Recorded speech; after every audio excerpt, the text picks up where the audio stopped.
विवर्तन से जुड़े हुए बहुत सारे एग्जाम्पल्स आपने देखे लास्ट क्लास में कि प्रकाश किरण अवरोध के किनारों पर पड़कर शैडो एरिया की तरफ मुड़ता है, तो उसके बहुत सारे एग्जाम्पल्स हमने आपको दिखाए और ये भी बताया कि उस शैडो के किनारे पर, उसके इंड्स पर हमको कुछ ब्राइट और डार्क फ्रिंजेस भी मिलती हैं।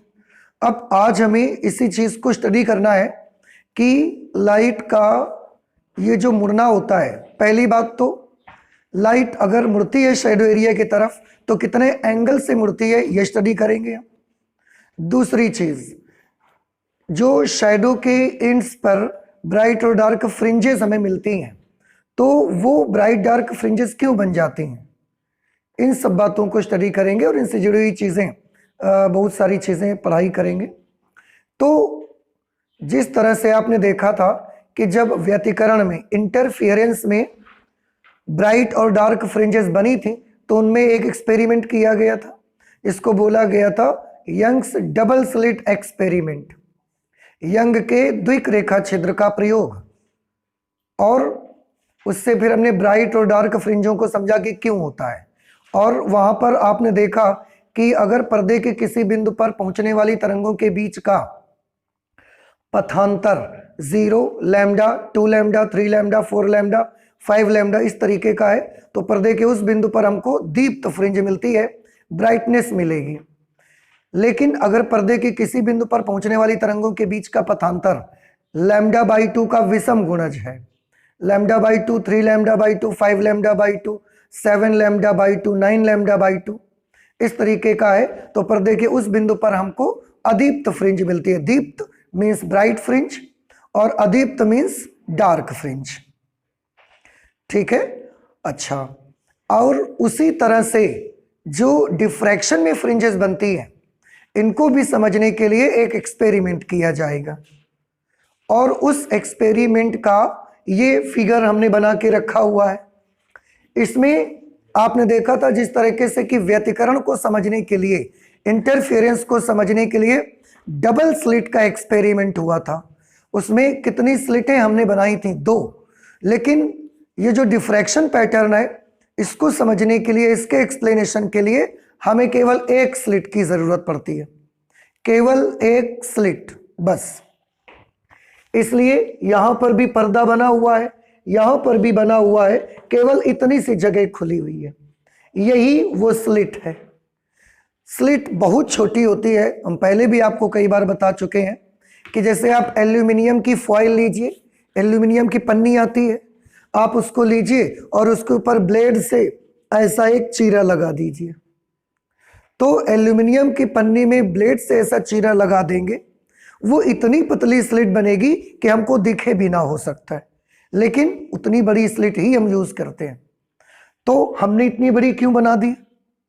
हमने इतनी बड़ी इसलिए बनाई ताकि मैं आपको एक्सप्लेन कर सकूं, आपको समझा सकूं, इसलिए मुझे इतनी बड़ी स्लिट बनानी पड़ी है। ठीक है, एक चीज मैं और यहां पर आपको बता देता हूं कि व्यतिकरण में जब आपने पढ़ा तो वहां पर जो फ्रिंज, ब्राइट फ्रिंज बनती थी, उसको हिंदी में क्या बोला हमने? दीप्त फ्रिंज। ब्राइट फ्रिंज को दीप्त फ्रिंज बोला और डार्क फ्रिंज को क्या बोला? अदीप्त फ्रिंज। लेकिन विवर्तन में हम इनके थोड़े से नाम बदल देंगे, नहीं तो आपको व्यतिकरण और विवर्तन दोनों में डिफरेंस नहीं समझ आएगा। आप सब व्यतिकरण की बातें विवर्तन में बताएंगे और विवर्तन की बातें व्यतिकरण में बताना शुरू कर देंगे, इसलिए यहां थोड़ा नाम बदल देंगे। जैसे ब्राइट फ्रिंज का यहां पर नाम होगा उच्चिष्ट, ब्राइट फ्रिंज का क्या नाम होगा? उच्चिष्ट। और डार्क फ्रिंज का नाम क्या होगा? निम्निष्ट। मैं इसको लिख देता हूं थोड़ा सा कहीं पर, इस जगह हम इसको बना देते हैं। देखो,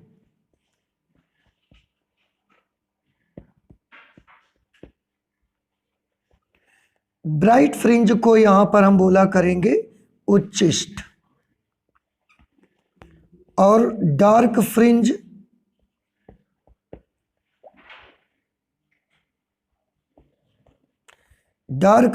को विवर्तन में हम नाम रखेंगे निम्निष्ट।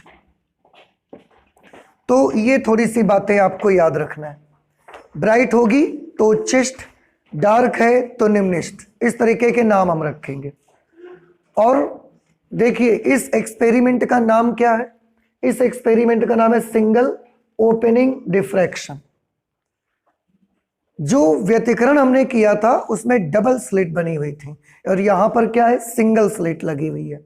सिंगल ओपनिंग है इसलिए इसका नाम है सिंगल ओपनिंग डिफ्रैक्शन। आप हिंदी में इसको बोल सकते हैं एकल झिर्री द्वारा विवर्तन।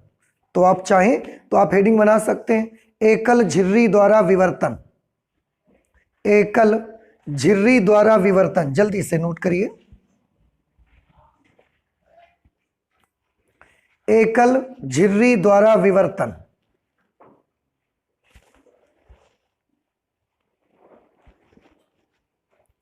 एकल झिर्री द्वारा विवर्तन अंग्रेजी में सिंगल ओपनिंग डिफ्रैक्शन बोलेंगे, और वो इसलिए क्योंकि केवल एक ओपनिंग यहां पर हम यूज करते हैं। तो ये हमारा एक्सपेरिमेंट का सेटअप है। अब आप थोड़ा ध्यान से समझिए। ये हमने एक सिंगल ओपनिंग बनाई है, यहां कहीं लाइट सोर्स से ऐसे लाइट के वेव फ्रंट्स जा रहे हैं, ऐसे ये लाइट के वेव फ्रंट्स यहां पर ऐसे जा रहे हैं, इस तरह से ऐसे बढ़ते चले जा रहे हैं और वो वेव फ्रंट्स आकर यहां पर पड़ेंगे। हम एक काम और कर लेते हैं, ये जो ओपनिंग हमने यहां पर बनाई है, इस ओपनिंग की जो चौड़ाई है, इस ओपनिंग की जो चौड़ाई है इसको हम मान लेते हैं ए।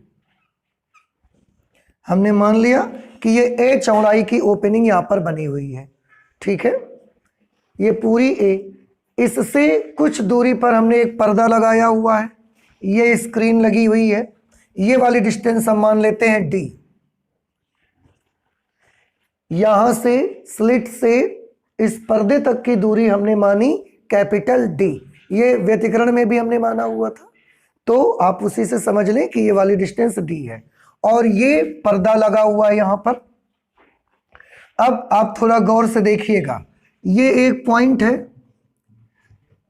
ये एक पॉइंट यहां पर है, दोनों एंड है स्लिट के, और बीच में जब ये वेव फ्रंट चलते चलते चलते यहां पर पहुंचा होगा तो इस स्लिट का प्रत्येक बिंदु हाइगेंस प्रिंसिपल से क्या बन गया होगा? Light source. हाइगेंस प्रिंसिपल से स्लिट पर उपस्थित जितने भी पॉइंट्स होंगे वो सब के सब अपने आप में क्या बन चुके होंगे? लाइट के सोर्स बन चुके होंगे, प्रकाश के स्रोत बन चुके होंगे।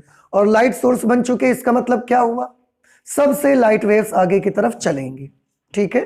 ये जो पॉइंट पर्दे पर सी है, ये पॉइंट बिंदु ए से और बिंदु बी दोनों से, ए से अगर मैं इसको मिलाऊं और बी से अगर मैं इसको मिलाता हूं तो दोनों बिंदुओं से पर्दे का पॉइंट सी ये बराबर दूरी पर पड़ेगा, ठीक है, क्योंकि ये इसके लंबार्धक पर पड़ता है, परपेंडिकुलर बाइसेक्टर पर पड़ता है ये इसके।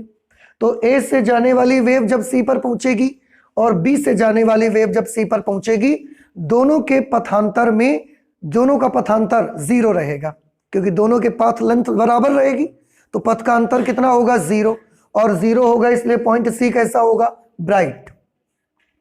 पथांतर जीरो होने से वो पॉइंट पर्दे का कैसा होता है? ब्राइट होता है, तो ये ब्राइट होगा। इसको हम क्या बोलेंगे? इसको हम बोलेंगे सेंट्रल मैक्सिमा। देखो, उच्चिष्ट को अंग्रेजी में बोलते हैं मैक्सिमा और निम्निष्ट को अंग्रेजी में बोलते हैं मिनिमा, ठीक है, मैक्सिमा मिनिमा। चलिए वो बाद में बात करते हैं, ठीक। ये सेंट्रल आपको यहां पर मिला, सेंट्रल ब्राइट। अब आपको याद होगा जो शैडो का एंड होता है उसमें आपको लास्ट क्लास में भी बताया गया कि ब्राइट डार्क फ्रिंजेस हमको मिलती हैं। तो जब सेंटर से हमेशा चलते चले जाते हैं तो हम देखते हैं एक जगह पॉइंट पी हमको मिलता है और ये पॉइंट हमको डार्क मिलता है।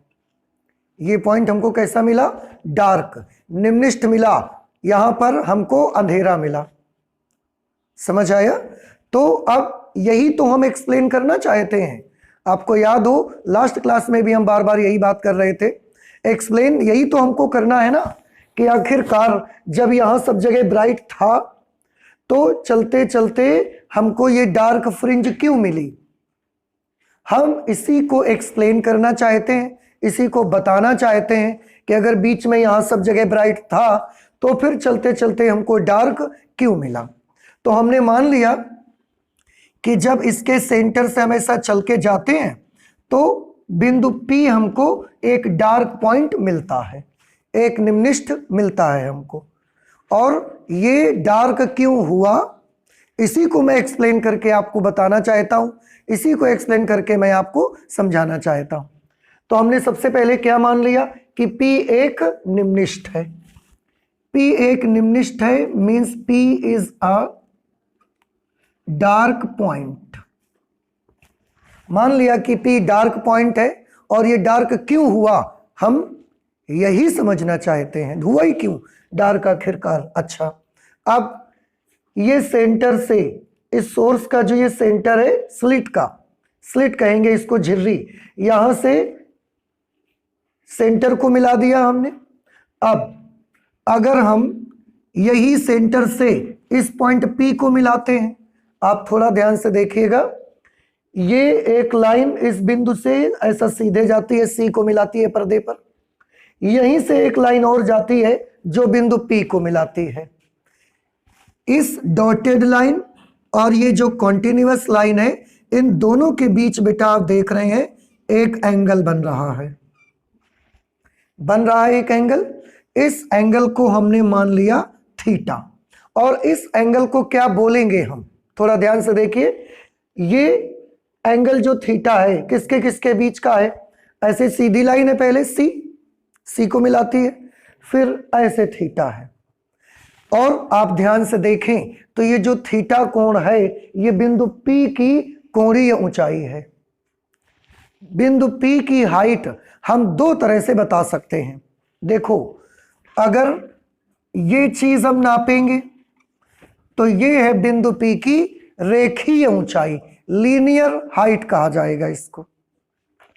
और बिंदु P यहां से कितनी ऊंचाई पर है उसका हम ये एंगल भी तो नाप सकते हैं, ये एंगल नाप सकते हैं। तो इसको हम क्या बोलेंगे, कोणीय ऊंचाई। रेखीय ऊंचाई को हम मान लेते हैं h, और इसकी जो ये एंगुलर हाइट है इसको हमने क्या मान लिया, थीटा। तो किसी भी हाइट को हम दो तरह से रिप्रेजेंट कर सकते हैं।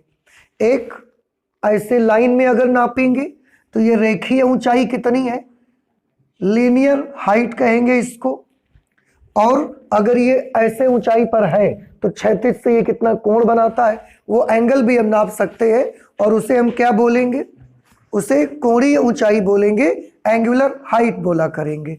तो यहां पर थीटा क्या है, देखो हमने लिखा है बिंदु P की कोणीय ऊंचाई, अंग्रेजी में इसको क्या बोलेंगे,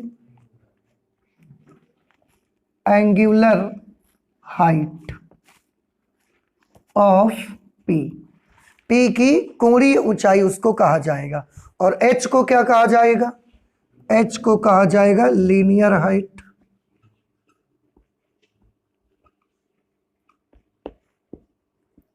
लीनियर हाइट ऑफ P। और P क्या चीज है, एक डार्क पॉइंट है। देखो कैसे हम इसको नाम देंगे, किस तरह से हम इसको पहचान करेंगे इसकी। इसको हम बोलेंगे पॉइंट P को first dark after central. First dark, पहला डार्क है, आफ्टर सेंट्रल, सेंट्रल के बाद। ये सेंट्रल है, समझ गए। और सेंटर से जब हमने चलना शुरू किया तो ये पहला डार्क ही तो है, तो ये क्या है, फर्स्ट डार्क आफ्टर सेंट्रल। नहीं समझ में आया, केंद्र से पहले निम्निष्ठ, प्रथम निम्निष्ठ आप इसको बोल सकते हैं हिंदी में,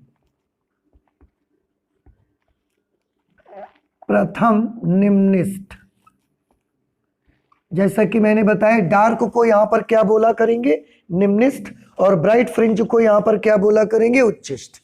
ठीक है, दीप्त और अदीप्त हमने नाम कहां रखे थे, व्यतिकरण में। विवर्तन में हम ब्राइट फ्रिंज को उच्चिष्ठ और डार्क फ्रिंज को निम्निष्ठ कह देंगे। तो इसका पता, इसका नाम पहचान गए, क्या बोलेंगे, क्या है ये बताइए। First dark after central. H क्या चीज है, बिंदु P की रेखीय ऊंचाई, लीनियर हाइट। थीटा क्या चीज है, बिंदु P की कोणीय ऊंचाई, angular height of point P। ठीक है, अब बिंदु P डार्क क्यों हुआ, यही तो हमको पहचानना है, यही तो हमको समझना है। ध्यान से देखिएगा, बिंदु A से भी एक वेव जाती है, बिंदु P पर पहुंचती है। जब बिंदु A से C पर और बिंदु B से भी C पर दोनों तरंगें जाती थीं, तो उनके बीच का पथांतर कितना होता था, 0। क्यों, क्योंकि दोनों के रास्ते की लंबाई कैसी थी, बराबर। तो रास्ते में अंतर कितने का था, 0 का, और पथांतर 0 होने से किस प्रकार का सुपरपोजिशन होता है, किस प्रकार का अध्यारोपण होता है, संपोषी, पथांतर 0 होने से। याद करिए, पथांतर 0 होने से किस प्रकार का अध्यारोपण होता है, पन्ने पलट के देखिए जल्दी से।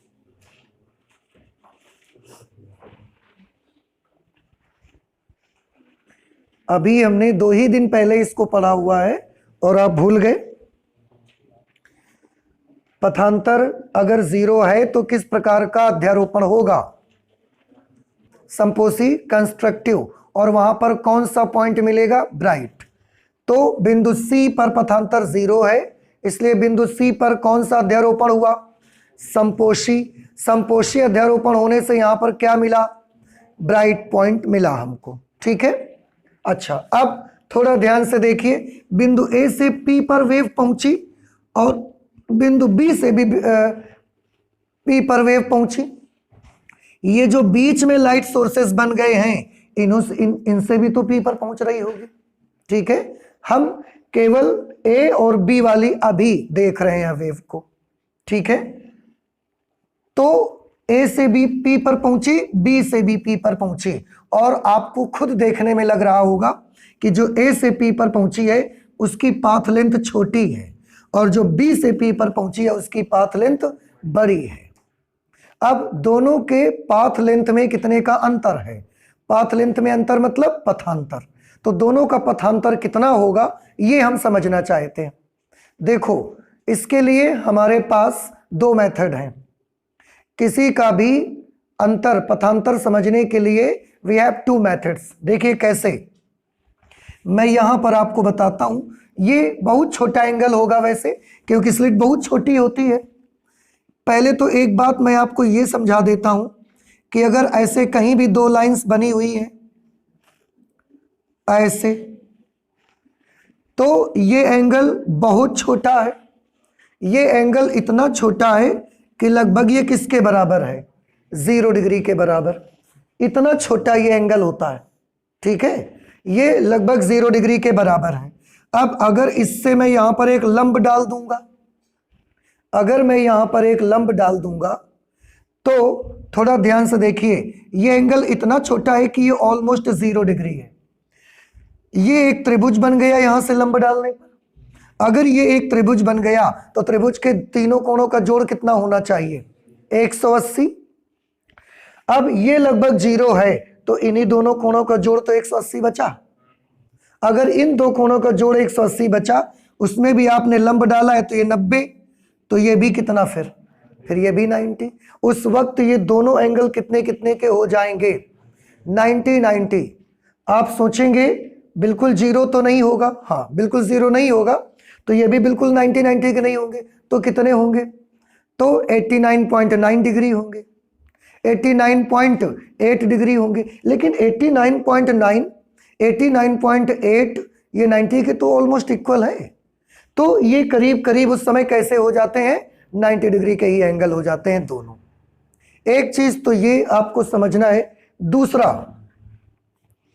दूसरा, अगर ऐसे यहां पर 2 लाइंस ऐसे बनी हुई हैं और मैं आपसे पूछूंगा इन दोनों लाइंस में डिफरेंस कितने का है, दोनों की लंबाई में कितने का अंतर है। आप दो काम कर सकते हैं। पहला काम, आप इसको नाप लो, आप इसको नाप लो और इसमें इसको माइनस कर दो, तो क्या निकल आएगा, दोनों के पथ में अंतर आ जाएगा। ठीक।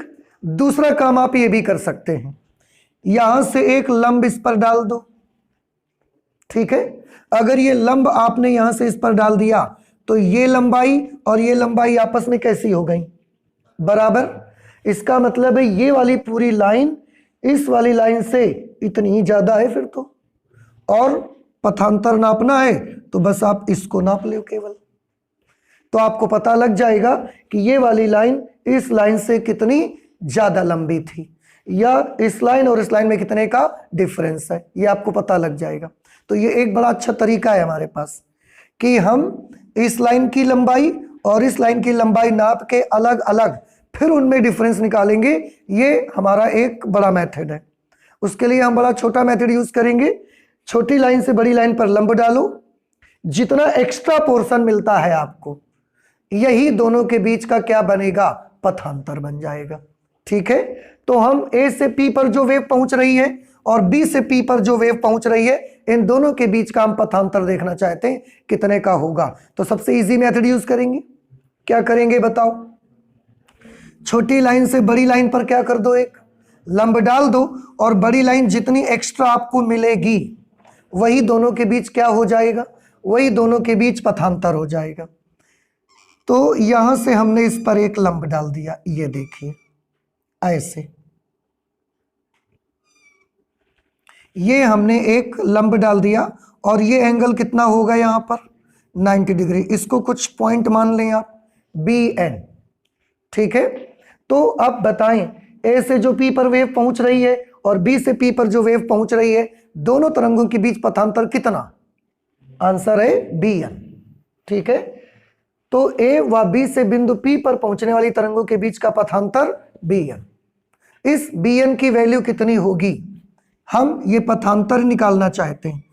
अब आप ये पूछ सकते हैं कि हम पथांतर ही क्यों निकालना चाहते हैं, क्योंकि अध्यारोपण संपोषी होगा या अध्यारोपण विनाशी होगा, यह डिपेंड करता है पथांतर पर। कलांतर पे भी निर्भर करता है, पर पथांतर हमारे लिए ज्यादा आसान है, तो हम पथांतर निकाल लेंगे। पथांतर निकलेगा, हमको पता चलेगा कि अध्यारोपण संपोषी है या विनाशी। तो पथांतर कितना आ गया, बी एन। अब इसकी वैल्यू हम पता लगाना चाहते हैं। हमने एक काम किया, अब आप मुझे एक चीज और बताएं, ये एंगल कितना होगा इसका, ये वाला कोण, एक तो ऐसे सीधी लाइन, एक ये ऐसे लंब, तो ये एंगल कितना होगा। मैं आपको बताऊं, ये एंगल भी थीटा के बराबर होगा। जितना एंगल ये वाला होगा उतना ही एंगल ये वाला होगा। क्यों, इसको भी हमको समझना है कि ऐसा क्यों हो जाएगा। थोड़ा गौर से सभी बच्चे ध्यान से देखेंगे, सभी गौर से।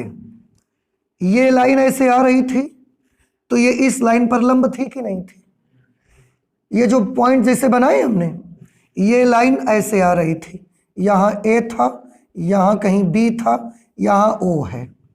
ये लाइन ऐसे ओ तक आ रही थी, ये इस लाइन पर क्या थी, लंब थी कि नहीं थी, और ये लाइन कहां पर मिली है जाकर के, वो सी पर। ठीक है, अब आप थोड़ा गौर करिएगा।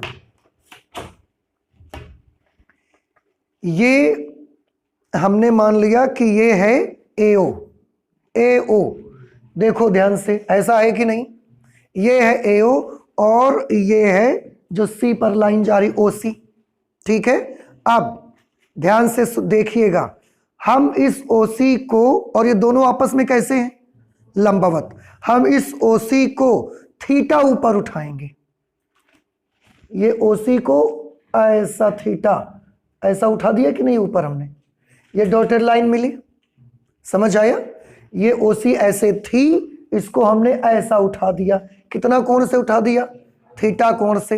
अब आप जरा देखिएगा, ये एओ है, ये ओसी है, और ओसी को हम थीटा कोण से उठाएंगे, ओसी को थीटा कोण से उठाएंगे, और ये लाइन इस पर हमेशा लंब रहनी चाहिए ऐसे, तो ये भी कितना झुक जाएगी। भाई आप दोनों हमेशा कैसे रहने चाहिए आपस में, लंबवत रहने चाहिए ना। तो अगर आप OC को थीटा कोण उठाओगे तो ये भी तो थीटा कोण ऐसे झुकेगा। नहीं समझ में आया? अच्छा, तो AO जब ऐसा था तो OC ऐसा था, दोनों 90 डिग्री पर थे। हमने OC को उठाकर लाइन ऐसे कर दिया, थीटा कोण उठा दिया, तो इधर जो AO था ये भी ऐसे थीटा झुक गया। कुछ समझ आया? तो जितना आप इसको उठाएंगे उतना ही तो ये इधर की तरफ झुकेगा। तो अगर ये एंगल थीटा होगा तो ये वाला एंगल भी थीटा हो जाएगा। नहीं समझ में आई बात? भाई ये तो बेटा बड़ा आसान है ना। ये AO और ये OC दोनों को रहना हमेशा कैसा है? लंबवत। अब अगर मैं बोलूंगा कि इसको हमने थीटा, इसको हमने 30 डिग्री उठा दिया तो ये भी कितना झुका। इसको अगर हमने 60 उठा दिया तो ये 60, इसको अगर हमने 90 उठा दिया तो ये भी तो 90 झुका होगा। तो अगर हम इसको थीटा कोण से ऐसे उठाएंगे तो ये भी कितना, पहले ऐसे था सीधा, थीटा कोण से इसको उठाएंगे तो ये भी कितना झुक जाएगा, थीटा, ये भी झुक जाएगा। तो ये वाला एंगल भी कितना आ जाएगा? थीटा। अब इस त्रिभुज में देखो, समकोण त्रिभुज ANB, ये मैं यहां पर बनाता हूं, आप थोड़ा ध्यान से देखिएगा। समकोण त्रिभुज ANB, AB ऐसा बना हुआ है और N ऐसे है, इस तरह से। यहां पर N है, ये लाइन ऐसे आगे चली गई है। ये कोण कितना है? 90 डिग्री। ये वाली साइड कितनी है बताइए? A के बराबर मानी है हमने इसको। ये 90 है और ये कोण कितना है? थीटा। हमको ये AB का मान पता है, BN हमको चाहिए।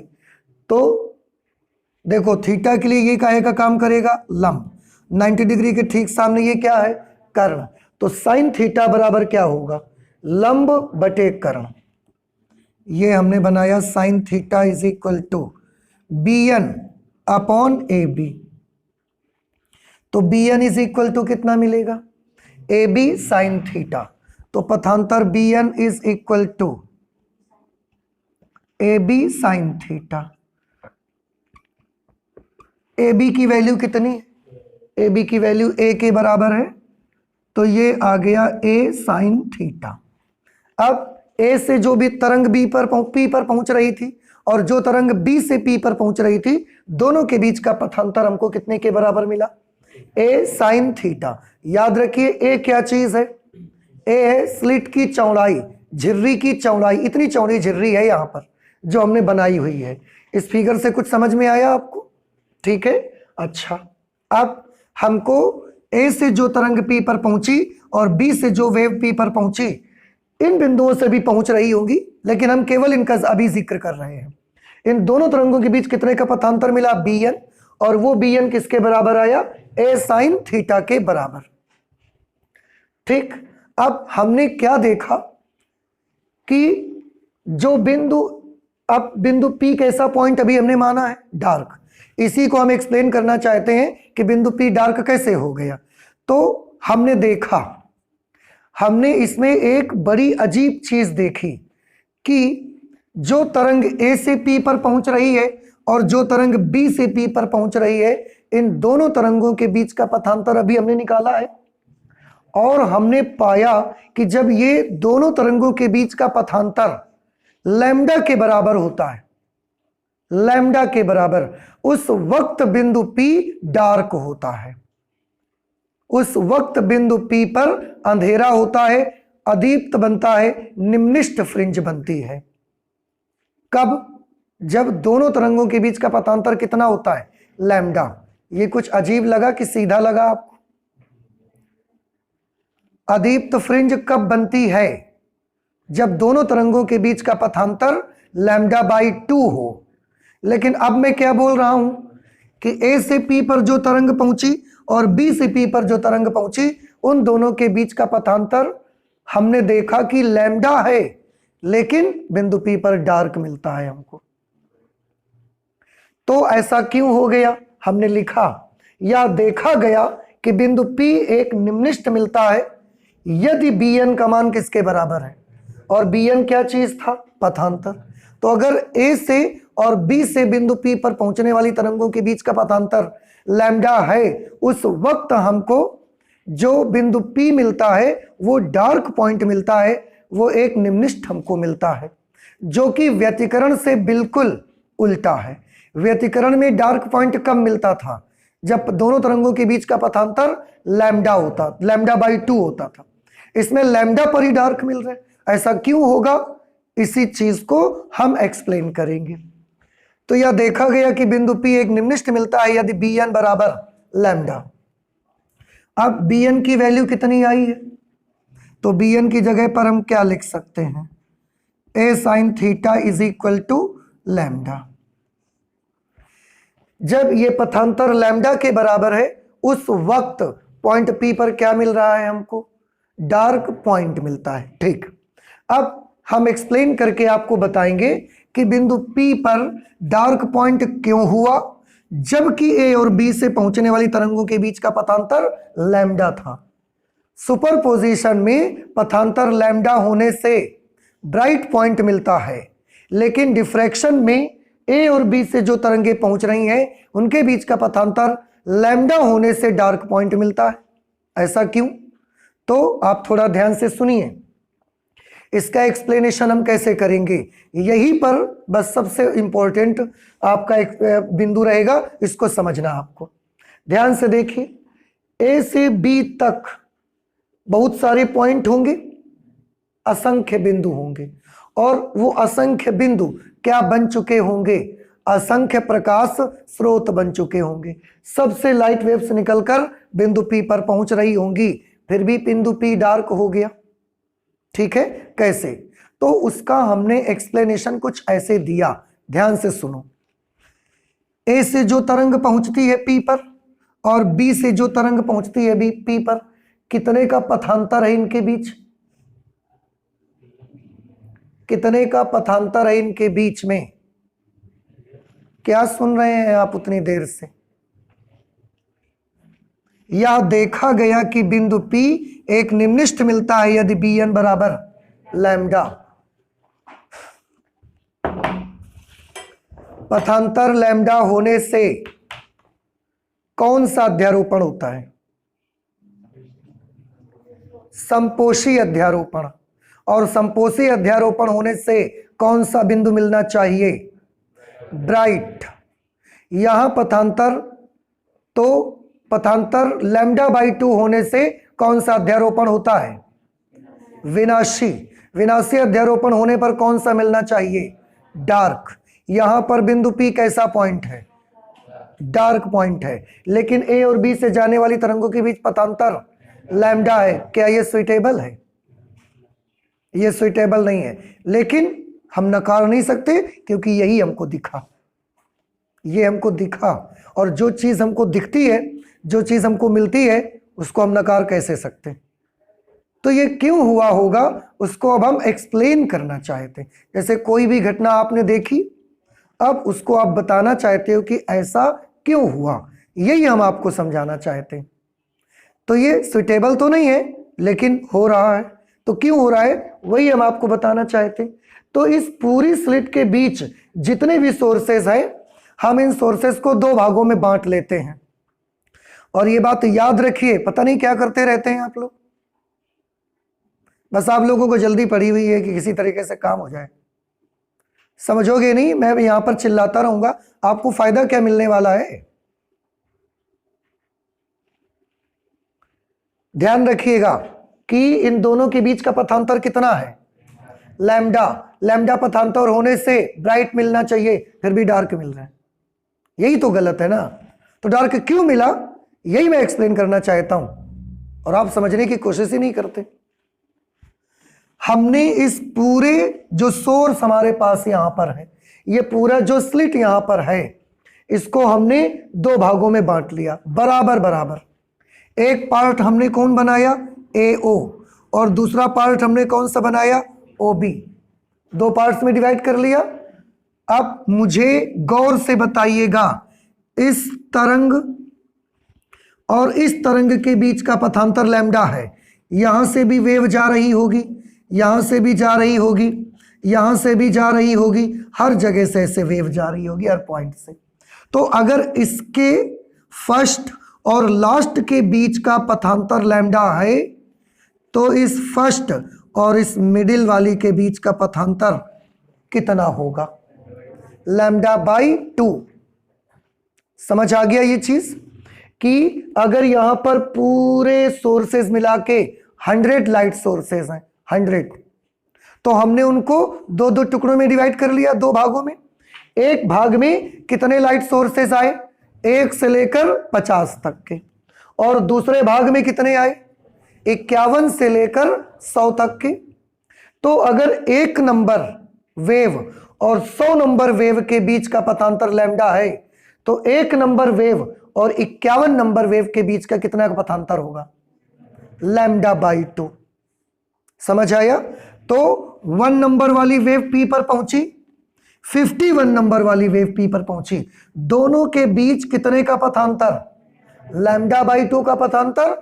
और उन दोनों के बीच अगर लैम्डा बाई 2 का पथांतर होगा तो वो दोनों के बीच कौन सा अध्यारोपण होगा?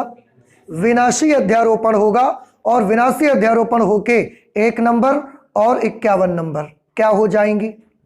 डार्क बना देंगी और खत्म हो जाएंगी वो, क्योंकि उस समय उनके क्रेस्ट से दूसरी का ट्रफ मिलेगा और वो एक दूसरे को कैंसल आउट कर देंगे। ठीक है। अब 2 नंबर वेव 1 नंबर 51 नंबर से कैंसल हो गई। अब बताना 2 नंबर वेव और यहां की 52 नंबर वेव, इधर 2 नंबर इधर 52 नंबर के बीच का पथांतर कितना? It is again lambda by 2। आप खुद सोचिए, उधर 1 और 100 के बीच का पाथ डिफरेंस कितना है? लैम्डा। तो 1 और 51 के बीच का लैम्डा बाई 2, इधर 2 और 52 के बीच का it is again lambda by 2। ये बात समझ में आई? तो वेव नंबर 2 और वेव नंबर 52, इन दोनों के बीच का पाथ डिफरेंस लैम्डा बाई 2। अगर 2 और 52 के बीच का पाथ डिफरेंस लैम्डा बाई 2 है, कौन सा सुपरपोजिशन होगा? विनाशी डिस्ट्रक्टिव। डिस्ट्रक्टिव सुपरपोजिशन होके वहां पर क्या बनेगा? डार्क। ठीक है। अब और आगे चलिए, यहां की 3 नंबर, यहां की 53 नंबर, उधर की फिर हमने एक बढ़े और इधर भी एक नीचे बढ़ गए, तो उधर की 3 और इधर की 53, यहां से 3 नंबर वेव पहुंची, 53 नंबर पहुंची, इन दोनों के बीच का पथांतर लैम्डा बाई 2। कौन सा सुपरपोजिशन? विनाशी। पॉइंट पी कैसा हुआ? डार्क हुआ। ठीक है। ऐसे ही इधर की 10 नंबर वेव, इधर की 60 नंबर वेव, दोनों के बीच का पथांतर lambda by 2, destructive superposition, dark point. Clear? इधर की 20 नंबर वेव, इधर की 70 नंबर वेव, उनके बीच पथांतर कौन सा पॉइंट मिला? डार्क। कौन सा अध्यारोपण हुआ? विनाशी, डिस्ट्रक्टिव। इधर की 30 नंबर और इधर की 80 नंबर डिस्ट्रक्टिव। इधर की 40 नंबर और इधर की 90 नंबर डिस्ट्रक्टिव। इधर की 50 नंबर और इधर की 100 नंबर डिस्ट्रक्टिव। और पॉइंट पी हर बार कैसा हो रहा है? अब आप मुझे ये बताइए, 1 नंबर 51 से कैंसिल हो गई, 2 52 से कैंसिल हो गई, 3 53 से कैंसिल हो गई, 10 60 से कैंसिल हो गई, 20 70 से कैंसिल हो गई, ऐसे बीच के सब एक दूसरे से कैंसिल हो गई। अब आप मुझे ये बताइए, इस पूरे सोर्स में से कौन सी वेव ऐसी होगी जो वहां पहुंचेगी और वो कैंसिल नहीं होगी और उसको ब्राइट करेगी जाके? कोई वेव नहीं है ऐसी, क्योंकि सारी एक एक जोड़ी जोड़ी बनाकर वो वहां पर पहुंची और उन्होंने क्या कर दिया? एक दूसरे के साथ विनाशी अध्यारोपण किया और एक दूसरे को कैंसिल करके डार्क कर दिया उन्होंने। बात समझ में आई? नहीं समझ में आया? यही एक्सप्लेनेशन मैं आपको बताना चाहता था। अब आप इसमें से कुछ क्वेश्चन पूछ सकते हैं, जैसे एक ये कि ये जो 1 नंबर है ये 51 नंबर वाली के साथ ही क्यों अध्यारोपण करेगी, ये 40 नंबर वाली के साथ क्यों नहीं करेगी? या 1 नंबर वाली जो वेव है ये अपने से लैम्डा बाई 2 पथांतर वाली के साथ ही क्यों अध्यारोपण करेगी, लैम्डा बाई 4 वाली के साथ क्यों नहीं करेगी? तो लैम्डा बाई 4 वाले के साथ इसलिए नहीं करेगी क्योंकि उससे उसको कुछ मिलेगा नहीं। लैम्डा बाई 2 करने से उसको कुछ रिजल्ट मिलेगा, लैम्डा बाई 4 वाले के साथ करने से उसको कुछ रिजल्ट नहीं मिलेगा। अब आप सोचेंगे तो लैम्डा से ऊपर वाले के साथ क्यों नहीं करेगी?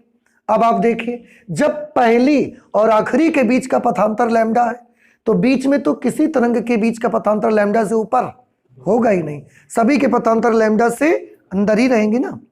तो हर एक वेव कौन सी वेव के साथ जाकर अध्यारोपण करेगी? आंसर है हर एक वेव ऐसी दूसरी वेव के साथ जाके अध्यारोपण करेगी जिनके दोनों के बीच का पथांतर कितना होगा? लैम्डा बाई 2 उसके साथ अध्यारोपण करेगी और पॉइंट पी को क्या बना देगी? तो यहां पर कौन सी वेव बेटा ऐसी बची जो बिंदु पी पर पहुंचेगी और बिंदु पी को ब्राइट करेगी? आंसर है कोई वेव नहीं पहुंचेगी। 1 51 से, 2 52 से, 3 53 से, 10 60 से, ऐसा सब एक दूसरे से जोड़ी जोड़ी जोड़ी जोड़ी बनाते बनाते सब क्या कर लेंगी? विनाशी अध्यारोपण, और बिंदु पी पर क्या मिलेगा? डार्क मिलेगा। बात समझ में आई? अब देखो, हम ये जो तरंगे यहां से निकल रही हैं, ये जो तरंगे यहां से निकल रही हैं, ये लैम्डा बाई 2 वाले के साथ अध्यारोपण करेंगी और पॉइंट पी को डार्क कर देंगी, इसलिए पॉइंट पी डार्क मिला। ये हमने पॉइंट पी के डार्क होने का एक्सप्लेनेशन दिया। क्या ये आपको अब समझ में आ गया? नहीं समझ में आ गया? आया समझ में? और आप हमेशा याद रखें कि हो सकता है कोई ऑब्जेक्शन करे कि नहीं, हम नहीं मानते कि लैम्डा बाई 2 के साथ ये अध्यारोपण करेंगी। भाई ये तो जबरदस्ती की बात हो गई ना, आपने कह दिया कि भाई 1 वाली 51 वाले के साथ सुपरपोज करेगी, यानी कि हर तरंग अपने से उस तरंग के साथ सुपरपोज करेगी जिनके बीच का पथांतर कितना होगा? Lambda by 2। कोई कहे हम नहीं मानते, तो बेटा देखो, पॉइंट पी डार्क हो गया है तो हम आपको बता रहे हैं कि पॉइंट पी डार्क हुआ, तो देखो इस वजह से पॉइंट पी डार्क हुआ। अगर आप हमारी बात नहीं मानते हो तो आप बता दो कि क्यों डार्क हुआ। कोई भी घटना हम लोग देखते हैं, कोई भी घटना हम लोग देखते हैं, आप जाते जाते ऐसा साइकिल से गिर गए, हमने देख लिया, उठाया, सब कुछ किया, आप चले गए। इसके बाद हम बगल वाले से बताते हैं कि जरूर उसकी साइकिल में ये प्रॉब्लम आई होगी। तो मुझे जो लगा, एक घटना मैंने देखी, उस घटना को देखकर मुझे जो एहसास हुआ, मुझे जो लगा कि इस वजह से हुई होगी, वो वजह मैं आपको बता रहा हूं। और अगर आपको यकीन नहीं है तो आप बता दो। ये वेव थ्योरी में हुआ कि सब लोगों ने बोला कि आप तो ये जबरदस्ती कर रहे हैं कि ये केवल लैम्डा बाई 2 वाली के साथ ही सुपरपोज करेगी। हो सकता है 1 नंबर 100 नंबर के साथ सुपरपोज करे तो ब्राइट भी तो बनना चाहिए। लेकिन सब तो देख रहे हो ना कि पॉइंट पी ब्राइट नहीं है, पॉइंट पी कैसा है? डार्क। और उस डार्क कैसे हुआ वो मैं बता रहा हूं आपको। और अगर आपको मेरी बात पसंद नहीं है कि हम नहीं मानते हैं तो आप बता दो क्यों डार्क हुआ। ये उस वक्त हुआ, लेकिन किसी के पास कोई जवाब नहीं मिला। और ये वाला जो एक्सप्लेनेशन उन्होंने दिया, वेव थ्योरी के साइंटिस्ट ने, यही एक्सप्लेनेशन फाइनली मानना पड़ा। क्यों? क्योंकि इससे हम पॉइंट पी को डार्क दिखा लेते हैं। हमारे पास और कोई एक्सप्लेनेशन नहीं था कि हम पॉइंट पी को डार्क कर सकें, उसको बता सकें कि पॉइंट पी क्यों डार्क हुआ। तो ये एक्सप्लेनेशन सबसे बेस्ट एक्सप्लेनेशन माना गया और हम उसको पढ़ते हैं। तो हम इन वेव्स को ऑर्डर नहीं दे रहे हैं, हम उनको आदेश नहीं दे रहे हैं कि जाओ पॉइंट पी को डार्क कर दो ना। हमने पॉइंट पी डार्क देखा तो हम उसका रीजन बताते हैं, जो हमको समझ में आ रहा है वो हम बता देते हैं। अगर आप नहीं मानते हैं, जिसको जो भी नहीं मानता है, तो हमारी बात नकार दो, आप अपनी बता दो। लेकिन ऐसा नहीं हो पाया। यही रीजन सबसे सुइटेबल रीजन हुआ, बेस्ट माना गया, और यही एक्सप्लेनेशन हम आज आपको भी बताते हैं। तो क्या आपको समझ में आया कि पॉइंट पी डार्क हुआ तो क्यों हुआ? क्या करना है उसके लिए? पूरी जो हमारी स्लिट है उसको 2 बराबर भागों में बांट लेना है और दोनों भागों में प्रत्येक भाग में एक तरंग के संगत दूसरे भाग में एक वेव ऐसी जरूर होती है कि उनके बीच का पथांतर कितना हो जाएगा, λ/2 हो जाएगा। और वो वेव जब पॉइंट पी पर पहुंचेंगी तो वो डिस्ट्रक्टिव सुपरपोजिशन करेंगी और पॉइंट पी को क्या कर देंगी, डार्क कर देंगी। ये हमने एक्सप्लेनेशन दे दिया और ये मान्य हो गया क्योंकि इसके अलावा हमारे पास कोई दूसरी व्याख्या नहीं मिली। तो हमने एक्सप्लेनेशन में क्या लिखा देखो, फिर से आप बता दो प्लीज, आप समझ गए ना, नहीं समझ पाए आप, पक्का? अच्छा, एक्सप्लेनेशन, झिर्री AB में उपस्थित प्रकाश स्रोतों को, ये झिर्री AB में जितने भी लाइट सोर्स हैं उन सबको हमने दो बराबर भागों AO और OB में विभाजित कर लेते हैं। क्लियर? अब भाग AO में उपस्थित प्रत्येक प्रकाश स्रोत के संगत, भाग AO में जितने भी लाइट सोर्सेस यहां पर हैं उनके संगत भाग OB में एक ऐसा प्रकाश स्रोत अवश्य होता है। AO में जितने भी लाइट सोर्स हैं उनके संगत भाग OB में ऐसा प्रकाश स्रोत जरूर होता है कि दोनों से बिंदु P पर पहुंचने वाली प्रकाश तरंगों के बीच पथांतर कितना हो जाता है। जैसे भाग AO से 1 नंबर वेव, भाग OB से 51 नंबर वेव, इनके बीच का पथांतर कितना था, λ/2। फिर भाग AO से 2 नंबर, भाग OB से 52 नंबर, भाग AO से 10 नंबर, भाग OB से 60 नंबर, इनके बीच का पथांतर कितना हो जाता है हर बार, λ/2। अतः इन दोनों तरंगों के बीच विनाशी अध्यारोपण होता है, डिस्ट्रक्टिव सुपरपोजिशन, और बिंदु P पर अदीप्त फ्रिंज बनती है, यानी कि निर्निष्ठ बनता है, डार्क पॉइंट मिलता है।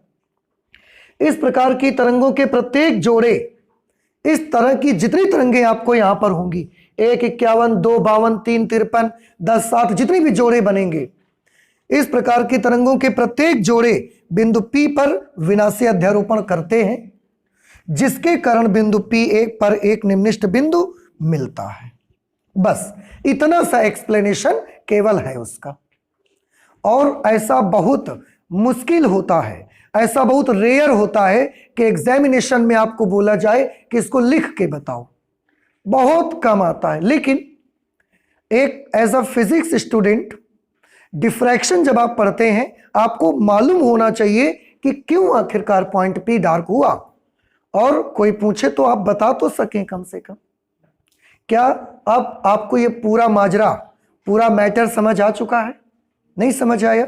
अच्छा, तो इस वजह से पॉइंट P क्या हुआ, इस वजह से पॉइंट P डार्क हो गया। अब हमने ये तो सीख लिया, पॉइंट P से रिलेटेड 1-2 कैलकुलेशन हमने और करने हैं। अभी कैसे और करने हैं, जैसे एक कैलकुलेशन ये हम छोड़ आए हैं बीच में, A sin theta is equal to lambda. हम ये पता लगाना चाहते हैं A क्या चीज है, याद है आपको, झिर्री की चौड़ाई, ठीक है। A क्या है, मैं कहीं पर नोट कर देता हूं इसको, यहां पर हम लिख देते हैं A झिर्री की चौड़ाई है, ठीक है।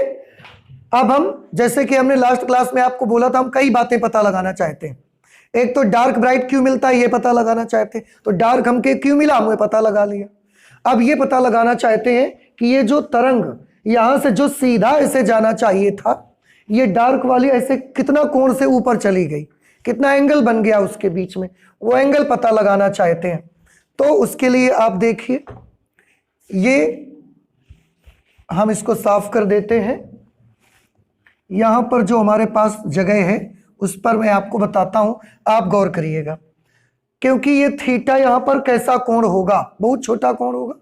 तो अगर थीटा बहुत छोटा है तो हम साइन थीटा को क्या लिख सकते हैं, थीटा लिख सकते हैं। फॉर वेरी स्मॉल एंगल,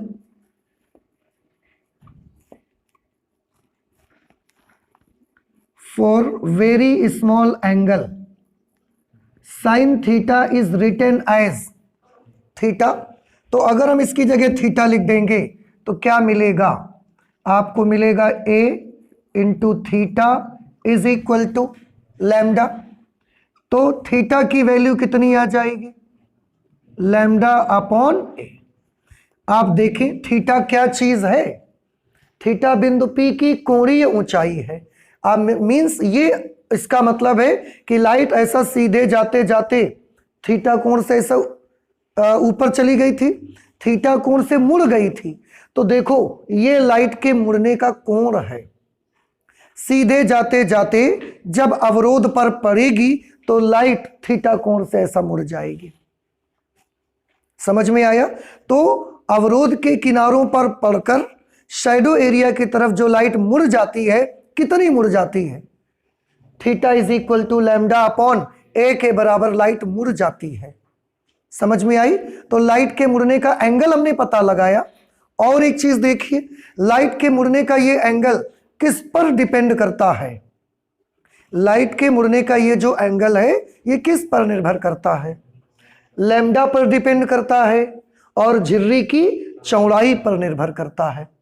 इसका मतलब यह हुआ कि जिस प्रकाश की तरंग दैर्ध्य जितनी ज्यादा होगी, अगर वो वाली लाइट आप डालोगे तो वो लाइट उतनी ही ज्यादा मुड़ेगी भी। समझ में आया? जैसे आपने स्लिट पर रेड लाइट भी डाली और ब्लू लाइट भी डाली, कौन सी लाइट ज्यादा मुड़ेगी? रेड लाइट ज्यादा मुड़ेगी। बिल्कुल सही जवाब। क्यों? क्योंकि रेड लाइट का लैम्डा ज्यादा होता है और ब्लू लाइट का लैम्डा कम होता है, तो रेड लाइट ज्यादा टर्न होगी। तो अवरोध के किनारों पर पड़कर लाइट का कौन सा कलर ज्यादा मुड़ेगा? रेड। कौन सा कलर कम मुड़ेगा? ब्लू।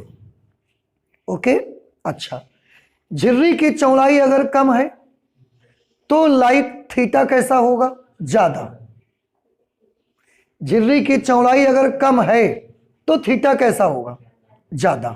इसका मतलब झिर्री की चौड़ाई जितनी छोटी रखोगे आप, कम रखोगे, लाइट उतना ही ज्यादा मुड़ेगी। कैसे? देखो मैं इसको एक छोटा सा आपको एक्सप्लेनेशन देता हूं, ध्यान से देखिएगा। एक झिर्री हमने बनाई इतनी चौड़ी ऐसे, और यहां सामने हमने पर्दा लगाया, तो यहां से पीछे से ऐसे लाइट आई। ये झिर्री कैसी है? चौड़ाई बहुत कम है। अगर चौड़ाई बहुत कम है तो इसके मुड़ने का एंगल कैसा होगा? मुड़ने का एंगल बहुत ज्यादा होगा, इतना मुड़ेगी ये। लेकिन अगर झिर्री की चौड़ाई ज्यादा होगी, जैसे हमने एक झिर्री बनाई इतनी चौड़ी और यहां पर एक पर्दा लगाया, तो अब ये इतना मुड़ेगी, बस इतने एंगल से। अब आप देखो, जब झिर्री हमने ज्यादा चौड़ी लगाई है तब लाइट का झुकाव कैसा आया? कम। और जब झिर्री हमने कम चौड़ी बनाई थी तो लाइट ज्यादा मुड़ी थी। देख रहे हैं आप? तो आप याद रखें, झिर्री की चौड़ाई कम होने पर भी लाइट का फैलाव ज्यादा होगा, और झिर्री की चौड़ाई अगर ज्यादा होगी तो लाइट का फैलाव कम पड़ेगा। ठीक है? इसको हम एक और तरह से समझ सकते हैं। कैसे? देखो मैं आपको इसको एक और तरह से बताता हूं, आप ध्यान से देखिएगा। यहां पर ये मैंने एक स्लिट बनाई बहुत पतली, इतनी पतली बनाई कि इस स्लिट के बीच में केवल एक लाइट सोर्स ही आ सके, बस इतना इसको पतला बनाया, इतना पतला बनाया कि केवल एक लाइट सोर्स ही आ सकता हो। अगर एक लाइट सोर्स ही आएगा तो वो अपनी वेव कैसे निकालेगा? ऐसे गोलाकार, समझते हैं आप? ऐसे तो ये इस प्रकार की लाइट वेव्स निकालता है ऐसे। तो इसकी जितनी लाइट इधर जा रही है उतनी ही लाइट इधर भी फैल रही है, उतनी ही इधर भी फैल रही है, उतनी ही इधर भी फैल रही है, उतनी ही इधर भी फैल रही है। लेकिन अगर आप स्लिट की चौड़ाई ज्यादा कर दोगे, अगर आप स्लिट की चौड़ाई ज्यादा कर दोगे, मतलब आपने ऐसी इतनी चौड़ी स्लिट बना दी, तो जब स्लिट ज्यादा चौड़ी बनाओगे तो उसके बीच में एक सोर्स तो आएगा नहीं, उसके बीच में तो बहुत सारे सोर्सेज आ जाएंगे। जब बहुत सारे सोर्सेज आ जाएंगे तो कैसी वेव्स निकलेंगी उससे? सारे सोर्स अपनी अपनी वेव बनाएंगे ऐसे, इस तरह से गोलाकार, सारे सोर्स अपनी अपनी वेव बनाएंगे। ठीक? तो इसका अगला वेव फ्रंट कहां बनेगा बताइए? सारे सोर्सेज ने अपनी अपनी वेव बनाई, तो इसका अगला वेव फ्रंट कहां बनेगा? वेरी गुड, इन सबको स्पर्श करता हुआ एक सरफेस बना दें। तो ये तो ऐसा बिल्कुल प्लेन रहा, लेकिन किनारों पर कैसा हो गया जाकर? किनारों पर ऐसा मुड़ेगा, सबको स्पर्श करता हुआ सरफेस चाहिए हमको। फिर अब इसका हर सोर्स, इसका हर पॉइंट क्या बन गया? एक लाइट सोर्स बन गया। ये भी अपनी अपनी वेव निकालेंगे, तो ये भी अपनी वेव निकालेंगे और ये भी अपनी वेव निकालेंगे। देखो, फिर हमने ऐसा बनाया, फिर क्या किया? अगला वेव फ्रंट कहां बनेगा बताओ? सबको स्पर्श करती हुई लाइन ऐसे बनाई, अगला वेव फ्रंट। तो यहां तक तो बिल्कुल प्लेन रहा, लेकिन यहां के बाद कैसा हो गया? देखो, ये मुड़ गया, यहां के बाद ऐसा जाकर मुड़ गया। अब ये एक नया वेव फ्रंट बना। इस वेव फ्रंट का फिर से प्रत्येक बिंदु क्या बन गया? लाइट सोर्स बन गया। लाइट सोर्स बनेगा तो ये फिर सब अपनी अपनी वेव बनाएंगे। ये फिर से सब ने अपनी अपनी वेव बनाई, ऐसे सब अपनी अपनी वेव बनाएंगे। अगला वेव फ्रंट कहां पर होगा? अगला वेव फ्रंट फिर से स्पर्श रेखा हमने बनाई, ये अगला वेव फ्रंट, और बाकी स्पर्श करता हुआ सरफेस किनारों पर इतना आ जाएगा। अब मैं एक चीज आपको ये बताना चाहता हूं कि यहां से जो लाइट आगे निकल रही है उसके बारे में थोड़ा सा गौर करिए। आप देख रहे होंगे कि इस चौड़ी स्लिट से जो लाइट आगे पहुंचती है, उस लाइट का ध्यान से सोचकर मुझे बताएं, ज्यादा से ज्यादा पोर्शन प्लेन है कि ज्यादा से ज्यादा पोर्शन ऐसा घुमावदार बना है, कर्व है? ज्यादा से ज्यादा पोर्शन प्लेन है। आप देखो पूरा का पूरा यहां से यहां तक कैसा बना? प्लेन। अगर ज्यादा से ज्यादा पोर्शन प्लेन है, इसका मतलब यह हुआ कि ज्यादा से ज्यादा लाइट कहां निकल गई? ज्यादा से ज्यादा लाइट सामने निकल जाएगी। अगर किनारों पर लाइट आएगी भी, बहुत कम आएगी। अगर 100 लाइट रेज जा रही हैं, 100 लाइट सोर्सेज हैं, तो उनमें से कम 90 लाइट सोर्सेज से तो लाइट बिल्कुल सामने चली जाएगी। बाकी बचेंगे 10, तो 10 में से 5 इधर आएंगे, 5 इधर आ जाएंगे।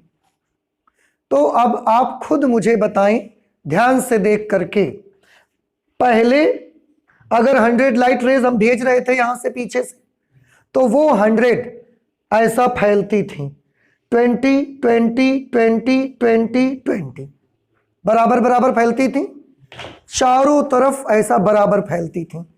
जब स्लिट चौड़ी कर दी है तो लाइट वेव्स, ज्यादा से ज्यादा लाइट वेव्स सामने ही चली गई। उनका फैलाव कैसा हो गया? कम। 90 लाइट रेज सामने चली गई, 10 में से केवल फैली, 5 इधर 5 इधर। तो किरणों का फैलाव कब कम है और कब फैलाव उनका ज्यादा है? बताएं। जब स्लिट पतली बनाई है तो फैलाव कैसा है? ज्यादा। हर तरफ 20 20 20 20 चली गई, फैलाव बराबर रहा। और जब स्लिट हमने चौड़ी कर दी तो हर तरफ का फैलाव बराबर है क्या? ज्यादातर लाइट कहां निकल गई? सामने। फैलाव उसका कैसा हो गया? कम पड़ गया। तो अगर स्लिट सकरी बनाओगे तो फैलाव कैसा रहेगा? ज्यादा। और अगर स्लिट चौड़ी बना दोगे तो फैलाव कैसा होगा? कम। ऐसे भी देखो और फॉर्मूले से भी देख सकते हो। स्लिट अगर सकरी बनाओगे तो ज्यादा कोण मिलेगा, ज्यादा फैलाव मिलेगा, और स्लिट अगर चौड़ी बनाओगे तो फैलाव भी कम मिलेगा आपको। समझ आ रही है? तो ये चीज आपको समझनी है।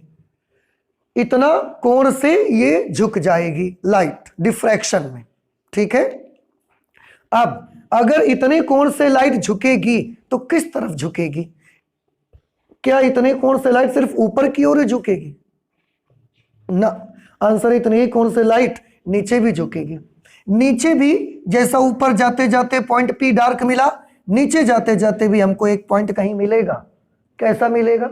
डार्क मिलेगा पॉइंट पी।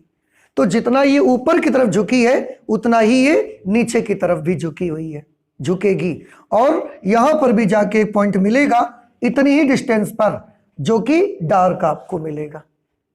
ठीक है? तो एक काम करें, आप इसको नोट कर लें, इसके बाद आगे की बात हम करते हैं। थीटा का जो मान आपने निकाला, कितनी थीटा की वैल्यू आई हुई है?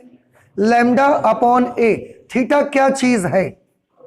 थीटा है बिंदु P की कोणीय ऊंचाई, फर्स्ट डार्क की कोणीय ऊंचाई। समझ में आया आपको? तो हम क्या लिख सकते हैं बताइए? हम लिख सकते हैं angular height of first dark after central. देखिए क्या लिखा हमने, angular height of first dark after central.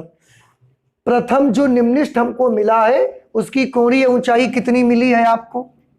उसकी कोणीय ऊंचाई आपको मिली है लैम्डा अपॉन ए के बराबर। बात समझ में आई? अच्छा, अब अगर इधर जाते जाते मिला आपको डार्क पॉइंट, तो ऐसा इधर जाते जाते भी आपको डार्क पॉइंट मिलेगा। एक चीज और उससे पहले कर लेते हैं, ये तो बिंदु P की कोणीय ऊंचाई है, बिंदु P की एक रेखीय ऊंचाई भी तो है h। इसका मान कितना होगा बताएं? इसकी वैल्यू कितनी आएगी? इसको हम क्या लिखेंगे? Linear height of first dark after central. Central वाले पॉइंट से प्रथम निम्निष्ठ की रेखीय ऊंचाई कितनी होगी? h का मान। इसको ध्यान से देखिए, ये कोण थीटा वगैरह बहुत छोटे कोण हैं। अगर ये बहुत छोटे कोण हैं तो आपको नहीं लगता ये त्रिभुज, अगर ध्यान से देखो आप, अगर ये बहुत छोटा होगा ऐसा, तो ये कोण थीटा है, ये एक चाप जैसे बिहेवियर करेगा और ये उसकी एक रेडियस का काम करेगी। तो कोण बराबर फॉर्मूला क्या होता है? चाप बटे त्रिज्या। थोड़ा ध्यान से देखिए, अगर ये एंगल बहुत छोटा है तो यही नक्शा तो मैंने यहां बनाया, ये कितनी है बताओ? ये h है, ये कितना है? ये d है।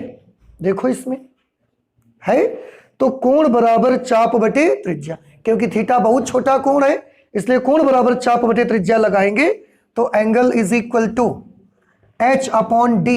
लिख सकते हैं कि नहीं लिख सकते? समझ आया आपको? तो थीटा की जगह पर मैं क्या लिख सकता हूं? h upon d is equal to lambda upon A.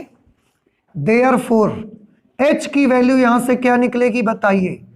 Lambda upon a into capital D. तो ये क्या आ गई बताओ? ये पहले निम्निष्ठ की रेखीय ऊंचाई है और ये पहले निम्निष्ठ की कोणीय ऊंचाई है। ध्यान रखिए, ऊंचाई को हम दो तरीके से उसको बता रहे हैं बार बार।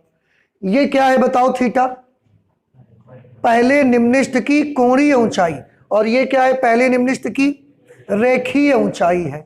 अब थोड़ा ध्यान से देखिए, ये वाली बात समझ आई कि हमने कर दिया इसलिए आपने हाँ बोल दिया? आ गई है समझ में? ठीक। अब अगर C से ऐसा चलने पर इधर डार्क मिला है तो C से उतनी ही दूर चलने पर इधर भी आपको एक डार्क पॉइंट मिलेगा। ये आप सब नोट कर लीजिएगा, इसको भी हम हटा देते हैं यहां से। इस पॉइंट को हमने क्या मान लिया? P dash. इसका हमने क्या बताया था? प्रथम निम्निष्ठ। तो ये क्या है? ये भी प्रथम निम्निष्ठ है, प्रथम निम्निष्ठ दूसरी ओर है बस। ये भी फर्स्ट डार्क आफ्टर सेंट्रल है। अब यहां से ऐसे एक लाइन जाएगी, इसमें भी इस तरह से, ये डॉटेड वाली लाइन हो गई।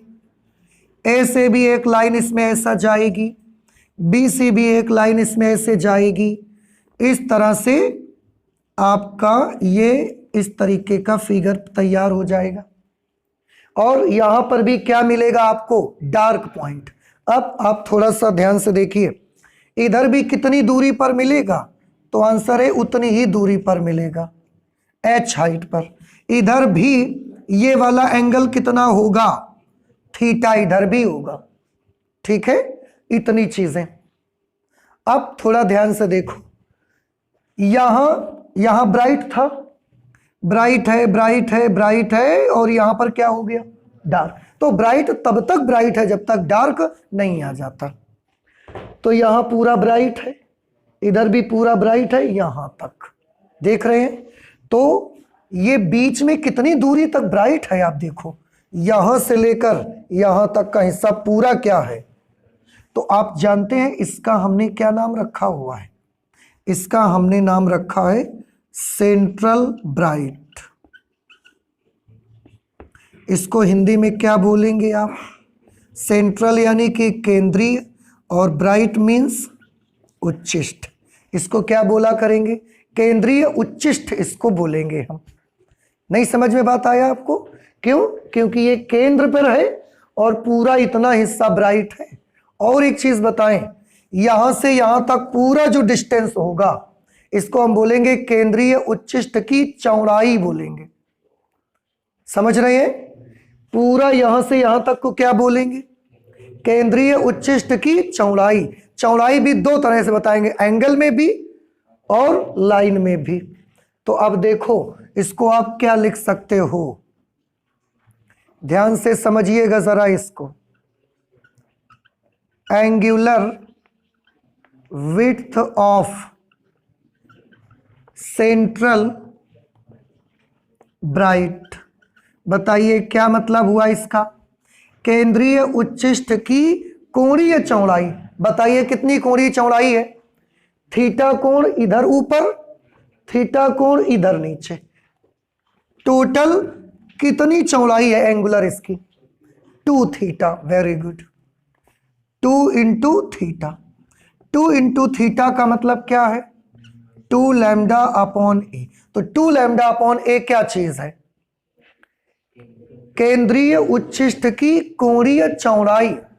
अब थोड़ा जरा इसकी रेखीय चौड़ाई भी बता दीजिए मुझे, linear width of central bright. Central bright केंद्रीय उच्चिष्ट की रेखीय चौड़ाई बताओ कितनी होगी, h इधर और h इधर, टोटल कितना बना, टोटल बनेगा 2h, और 2h की जगह पर lambda upon a into D. ये है linear width of central bright, केंद्रीय उच्चिष्ट की रेखीय चौड़ाई। तो देखो कोणीय ऊंचाई, रेखीय ऊंचाई डार्क पॉइंट की, केंद्रीय उच्चिष्ट की कोणीय चौड़ाई, रेखीय चौड़ाई, ये सब आ गया। इसी में कभी कभी आपको फॉर्मूला देखो कैसे बदल जाता है, ध्यान से देखिएगा। फॉर्मूला ऐसे बदल जाता है, आप जब किसी चीज को देखते हो, ध्यान से सुनना, आप जब किसी चीज को देखते हो तो मान लो कि ये आपकी आंख का ओपनिंग है। आपने किसी चीज को देखा, वहां से ऐसे लाइट आई और ये आपके आंख की ओपनिंग है, जितने हिस्से से आपकी आंख में लाइट अंदर जाती है। कहां से जाती है, आइरिस से।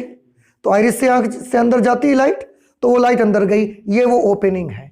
इमेज कहां पर बनती है आंख के भीतर, रेटिना पर। तो ये क्या है, रेटिना। तो ये हमारे आंख की आइरिस है, ओपनिंग, और ये पर्दा है, स्क्रीन है, रेटिना है। यहां से यहां तक की दूरी कितनी होती है, आंसर है लेंस की फोकस दूरी के बराबर होती है, लेंस की फोकस दूरी के बराबर। तो ये डिस्टेंस जो कि अभी डी लिख रहे हैं, हम उसको क्या लिख सकते हैं, एफ। नहीं समझ में आया भाई, नेत्र लेंस अपनी फोकस दूरी के बराबर दूरी पर ही तो पर्दे पर फोकस करता है। तो अगर ये हमारी आंख का आइरिस है, ये हमारी आंख की रेटिना है, उस वक्त यहां से यहां तक की दूरी क्या होगी, हमारी नेत्र लेंस की फोकस दूरी। तो उस वक्त डी के स्थान पर हम क्या लिख सकते हैं, एफ लिख सकते हैं। तो यहां डी के स्थान पर अगर एफ लिखेंगे तो लीनियर हाइट कितनी बनेगी, lambda upon a into F. और अगर यहां पर हम रखेंगे उसकी वैल्यू को, तो क्या मिलेगा आपको, 2 lambda upon a into F. तो ये फॉर्मूले कौन सी स्थिति के लिए हैं, जब हम कोई चीज को अपनी आंखों से देख रहे हैं, उस समय के लिए ये फॉर्मूले एफ लगाते हैं। एफ क्या है यहां पर बताओ, नेत्र लेंस की फोकस दूरी। एफ है हमारे नेत्र लेंस की फोकस दूरी, ठीक है। इस तरह से आपने क्या देखा कि फर्स्ट डार्क पॉइंट केंद्रीय उच्चिष्ट इतना चौड़ा बनता है, इतना चौड़ा, इधर भी थीटा कोण, इधर भी थीटा कोण। तो हमने कौन कौन से फॉर्मूले डिराइव किए? हमने निकाला सेंट्रल के बाद पहले निम्निष्ठ की कोणीय ऊंचाई लैम्डा अपॉन ए, पहले निम्निष्ठ की रेखीय ऊंचाई lambda upon a into D, जो बीच वाला सेंट्रल ब्राइट बनता है केंद्रीय उच्चिष्ट, उसकी कोणीय चौड़ाई कितनी होती है, पूरा कितना चौड़ा होता है वो, 2 थीटा के बराबर 2 लैम्डा अपॉन ए। ये 2 थीटा क्यों हुआ पता लगा आपको? थीटा कोण ऊपर, थीटा कोण नीचे, दोनों तरफ मिला के 2 थीटा चौड़ाई है उसकी। और रेखीय चौड़ाई कितनी होगी उसकी? 2h, h इधर ऊपर, h इधर नीचे, पूरा यहां से यहां तक चौड़ा है 2h, h की जगह है। अगर इस सब सिचुएशन की जगह पर हमारी आंख होती, क्योंकि आंख की ओपनिंग भी तो बहुत छोटी होती है, उस वक्त यही फॉर्मूला इसमें कन्वर्ट हो जाता और ये इसमें कन्वर्ट हो जाता, जहां f क्या चीज है? हमारे नेत्र लेंस की फोकस दूरी है। तो इतने सारे कैलकुलेशन हमने इससे करके देखे। अब आगे जब हम पढ़ाई करेंगे तो ये करेंगे कि पॉइंट P अगर मुझे डार्क मिला तो क्या आगे पूरा डार्क ही डार्क मिलता है? आंसर इज नो, क्योंकि मुझे ब्राइट डार्क फ्रिंजेस मिलती हैं। तो मैं जब इसके और ऊपर जाता हूं, कुछ दूर ऊपर चलने पर मैं क्या देखता हूं, यहां पर मुझे एक पॉइंट Q मिलता है, और ये पॉइंट Q कैसा होता है? ब्राइट। ये पॉइंट Q कैसा मिलता है हमको? ब्राइट। अब ये पॉइंट ब्राइट क्यों हो गया, इसको फिर हम एक्सप्लेन करना चाहते हैं, इसको फिर से एक्सप्लेनेशन करना चाहते हैं। पॉइंट P डार्क क्यों मिला था, उसका एक्सप्लेनेशन आज हमने किया।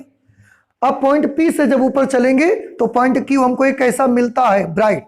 पॉइंट Q ब्राइट क्यों मिलता है, अब इसको एक्सप्लेन करेंगे, लेकिन हम लोग नेक्स्ट क्लास पर करेंगे। तो आज फिजिक्स में इतना ही रखेंगे, आगे और भी पढ़ाई करेंगे, कल करते हैं। Okay, thank you.